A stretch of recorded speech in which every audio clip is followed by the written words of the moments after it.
Good evening. We'll be discussing the topic of gun control in the United States. Throughout this presentation, we will be taking a look at the Second Amendment and its context at the time of its writing, the important Supreme Court rulings that involve the Second Amendment, today's society and guns, and what supporters and opponents of the Second Amendment believe in their opinion on guns and the need of gun control.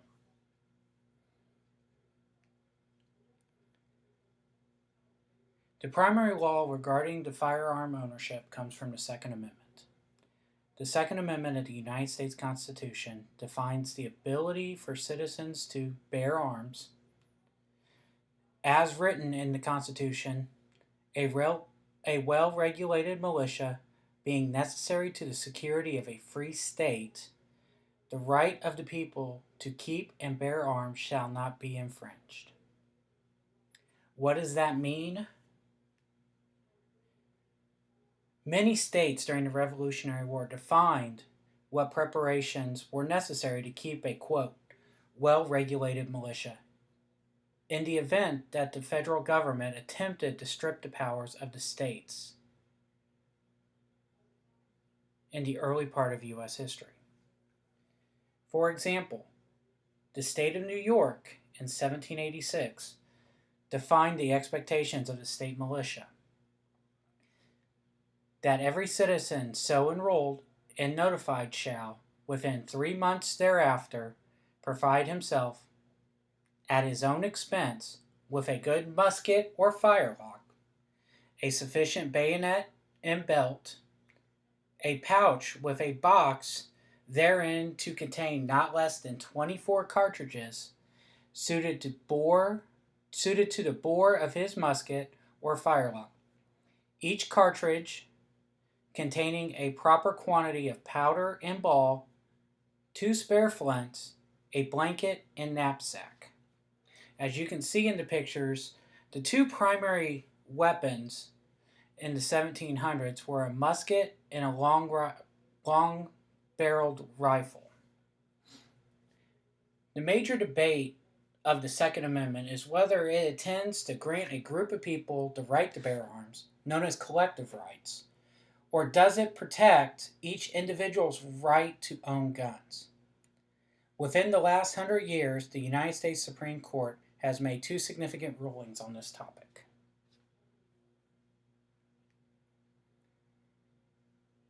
The first monumental case is in regards to the Second Amendment, came from Arkansas in 1939.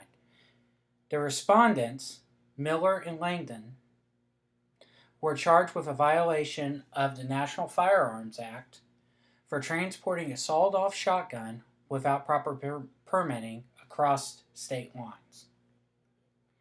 While the district court dismissed the charges, claiming a provision in the NFA violated the Second Amendment, the Supreme Court overturned this dismissal. In Justice McReynolds' delivery of the opinion of the court, he made the following comment on the weapon in question. Quote, in the absence of any evidence tending to show that possession of use of a, quote, shotgun having a barrel less than 18 inches in length, unquote, at this time has some reasonable relationship to the preservation of efficiency of a well-regulated militia, we cannot say that the Second Amendment guarantees the right to keep and bear such an instrument. More recently, the Supreme Court took on a case involving a handgun ban inside the District of Columbia in the early 2000s. The respondent, Heller, was a special police officer inside Washington, D.C., who applied for a handgun permit that was denied by city officials. In a 5-4 vote, the Supreme Court found the District of Columbia's law to be unconstitutional. Justice Scalia, the author of the majority opinion, stated that the licensing law was not unconstitutional, but there was a necessity to allow individuals to register firearms for home use. In addition, The idea of, quote, unloaded or bound by a trigger lock, unquote, was deemed to be a violation of the Second Amendment and the ability for people to protect their homes. With the interpretation of the 2008 ruling in D.C. versus Heller, there has been many additional challenges towards state and federal policies involving the Second Amendment.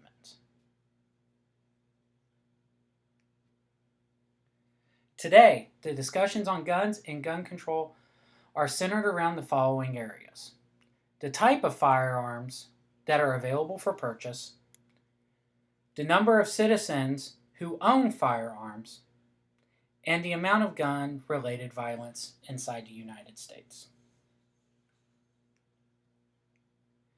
Today, the U.S. Alcohol, Tobacco, and Firearms Bureau defines a firearm as any weapon, including a starting gun, which will or is designated to or may readily be converted to expel a projectile by the action of an explosive.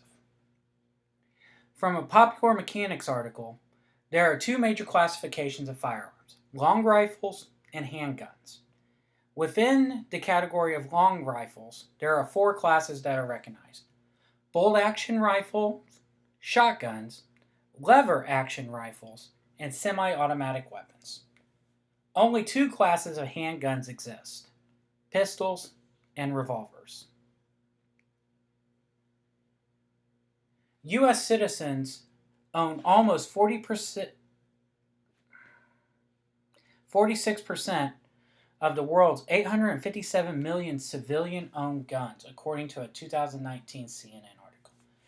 The Pew Research Center completed a study called America's Complex Relationship with Guns in 2017. From the study, we can view the following about gun ownership in the U.S. 72% of those who are surveyed have fired a firearm at some time in their life. Approximately 42% live in a household where a member owns a firearm. 2/3 of gun owners surveyed own multiple firearms. The primary reason to gun ownership, based on this study, is for protection. 2/3 of those surveyed stated that protection was the primary reason why they owned a firearm. With a large number of firearms in the United States, 50% of those surveyed believe that gun violence is a very big problem inside the United States. Only 33% of firearm owners believe that gun violence is a problem, while 59% of non-gun owners view the violence as a big problem. Whether you are a gun owner or not, a major concern toward gun violence is the ability to obtain firearms illegally, with an 86% belief that these illegally acquired firearms are a cause toward gun violence. Compare that to the following contributions. 60% of those surveyed believe that legally owned firearms as a contributing factor to the increase of gun violence. 60% also believe the violence in video games as a contributing factor. And finally, 55% believe the violence in movies and televisions are contributing factors to gun violence. Those who support the individual's right to bear arms believe that the Second Amendment should be viewed as in the same scope as the First Amendment. Approximately 75% of gun owners believe owning a gun is expressing a personal freedom, from the Pew Research Center. These individuals believe that governments should not try to infringe on their abilities to purchase and/or carry firearms in a public setting. 54% of those surveyed from Pew believe that if more Americans owned a firearm, that the amount of crime would decline in the country. On the other hand, those who oppose the interpretation of D.C. versus Heller believes that if the purpose of the Second Amendment was for self-protection of the individual citizen, it would have been expressly stated in the language used. Individuals believe that the government has a responsibility to limit the access to firearms, whether through more extensive screenings or limiting the amount of firearms available. 47% of those surveyed in the Pew Research study believe that limiting the availability of purchasing firearms will lead to less mass shootings in the U.S. A normal area of regulation that is sought is the complete ban of semi-automatic or similar firearms from general public purchase. As we wrap up this presentation, the topic of gun control within our country has been a topic of discussion throughout the history of the United States. Similar to today's debate on guns and gun control, the Founding Fathers had a difficult time in determining who shall legally own firearms. This controversy carries today based on the following stats. Again, from the Pew Research Center's 2017 study about the opinions of gun laws in the United States. 52% say gun laws should be more strict than what they currently are. 64% of those surveyed believe that most people should be able to own guns legally. And a net 80% believe that some type of limitation on the type of firearms that are available for public purchase. With these type of statistics, it's easy to see why gun control is one of the most controversial topics in today's society. Thank you for your time. This will conclude our presentation.